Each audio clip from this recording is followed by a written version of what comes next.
Danilo Brito aqui. Hoje eu vou falar sobre José Gomes de Abreu.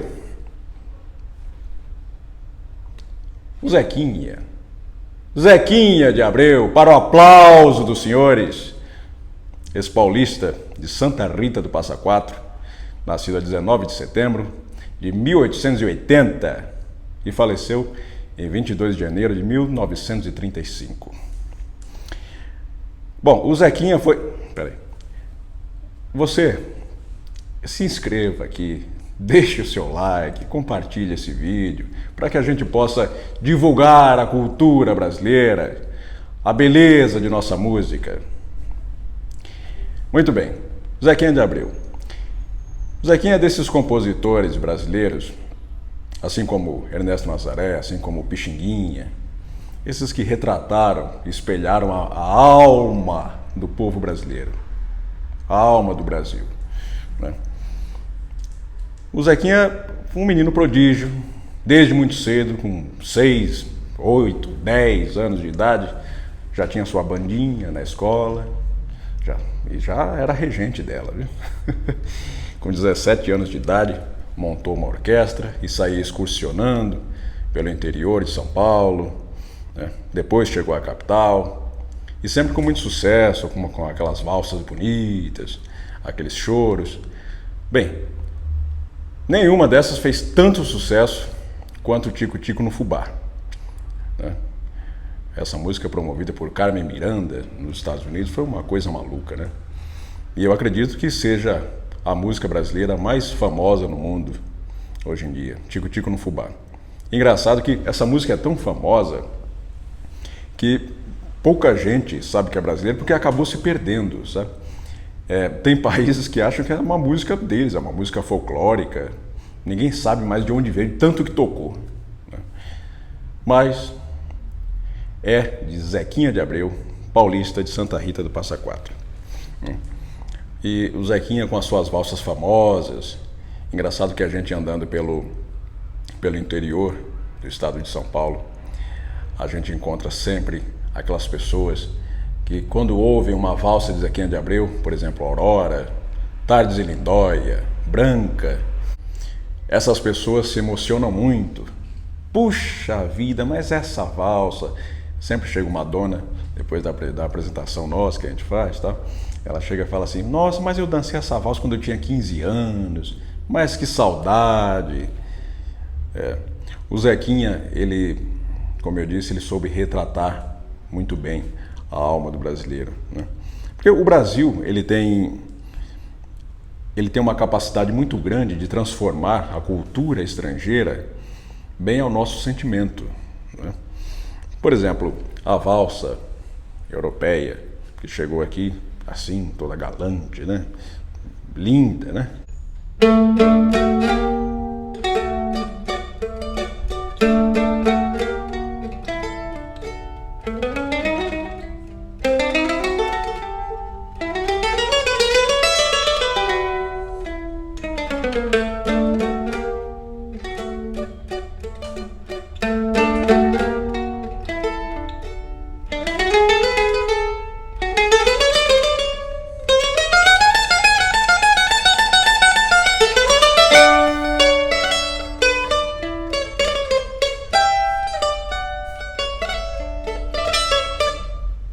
Ai, que é bonito, hein? Que beleza. Bem, enfim, aí essa valsa e tal, né? Toda cheia de coisa, aí transformada ao nosso sentimento por Zequinha de Abreu, transformada na caipirinha paulista, com aquele sentimento simples. É uma valsa harmonicamente muito simples, com 2, 3 acordes, né? Mas que fala diretamente ao coração dos brasileiros, né? Representa muito bem. Continua sendo uma valsa dançante, assim como a valsa europeia, mas carregada do nosso sentimento.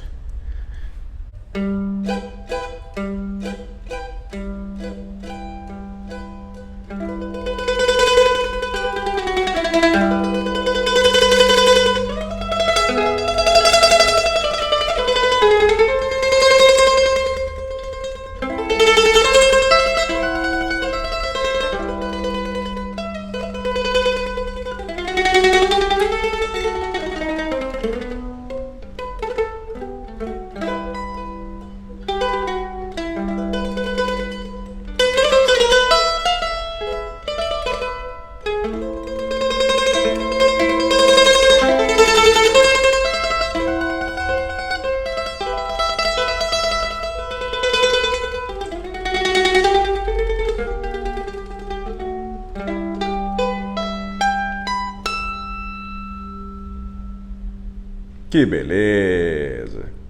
É como Francisco Mignone dizia, valsa de esquina. Essas valsas de esquina são uma beleza. Essa valsa brasileira, cheia de sentimento, de declaração, sabe? Que os compositores usavam para fazer as serenatas à janela das senhoritas, né? E de esquina porque, uma vez eu vi o Francisco Mignone falando, ficavam na esquina porque para não ficar uma coisa muito direta, muito à janela, sabe? Às vezes o pai da moça era zangado, e ficando na esquina ficava uma coisa assim, mais indireta, também era mais fácil para correr do velho, né? Enfim, mas a moça de qualquer forma ouvia de lá. Tempo das serenatas. Mas eu já fiz isso também. Eu fazia parte da Caravana da Saudade, eu e os meus coleguinhas, o Raimundo José, a Ruth Eli, o Noite Ilustrada, Cláudio de Barros, Roberto Luna, que beleza, tá aí Roberto Luna que não me deixa mentir, 90 anos, hein? Que beleza. Olha essa foto aí. Me lembrei dessa foto. Essa foto eu estava fazendo justamente a chamada, né? Chamando o pessoal para a Caravana da Saudade. E tinha os bailes, tal. E eu tocava essa valsa branca, essa valsa de Zequinha de Abreu, que é uma beleza, muito famosa. Tocava também a Aurora. A Aurora é parecida com a branca, é linda também. Essa aqui, vamos ver se eu me lembro um pedacinho dela.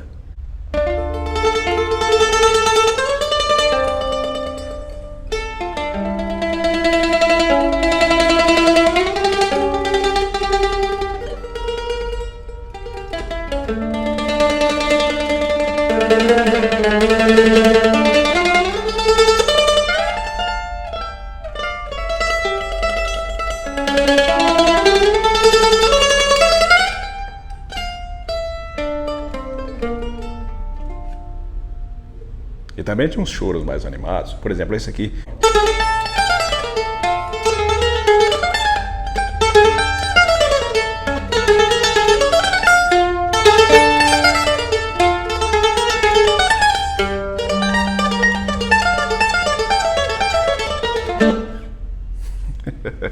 Zequinha de Abreu foi grande. Na época daquela foto aí que você viu, não tinha rede social pra gente fazer a chamada, né? Então era no rádio mesmo. Puxa, 23 anos de carreira. Eu tinha 12 anos ali. Mas eu aproveito aqui a oportunidade, a tecnologia, que beleza, que não é eletricidade, né? Porque para poder fazer a divulgação de um vídeo. Por falar nisso, você ative a notificação, tá bem? Porque eu gravei um vídeo, olha, não é porque eu estou na minha presença não, mas o vídeo foi muito bom, viu? Em breve. E eu aproveito para contar aqui uma curiosidade. O seguinte, Tico Tico no Fubá, por que esse nome? Conta-se que Zequinha de Abreu, quando tocou essa música pelas primeiras vezes, e as pessoas dançando e tal, os casais todos empolgados ali, ele logo viu que aquele parecia o Tico Tico, que é aquele passarinho, né? No terreiro, comendo farelo. Se chamava Tico Tico no Farelo, a música. Depois passou Tico Tico no Fubá, e hoje internacionalmente é mais conhecido como Tico Tico. Bem, muito obrigado por mais essa audiência. Inscreva-se aqui, divulgue a música brasileira, essa beleza, essa música que nos fala ao coração. Afinal, este é o canal dos amantes da música feita de coração. Um grande e forte abraço.